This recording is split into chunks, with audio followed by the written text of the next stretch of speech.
முதல்ல எழுத ஆரம்பிச்சது ஒரு சாகச கதை, ஒரு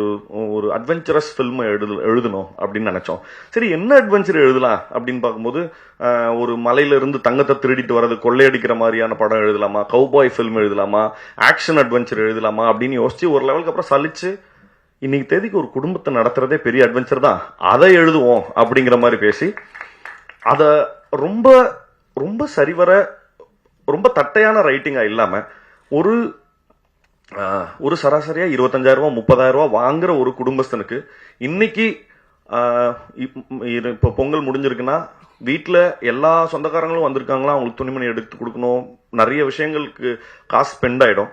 அடுத்த இந்த 15 நாள் என்ன பண்றதுன்ற ஒருத்தன் உட்கார்ந்து திண்ணையில உட்கார்ந்து இருக்கிற ஒரு மனநிலைமைய ரொம்ப தத்ரூபமா எடுத்து காமிக்கணுங்கிறதுக்காக எழுதப்பட்டது. பட் அந்த அந்த உணர்வு வந்து எனக்கு பயங்கரமா ரொம்ப எப்படின்னா, படிக்கும்போது எப்படி இருந்ததோ அன்னைக்கு செட்ல போயிட்டு மற்ற நடிகர்கள் அதே மாதிரி அந்த செட்ல இருந்த சமயத்துல இந்த சிச்சுவேஷனை நீ ஃபேஸ் பண்ணுனா என்னால ரொம்ப ஈஸியா ரொம்ப ரொம்ப பதட்டத்தோட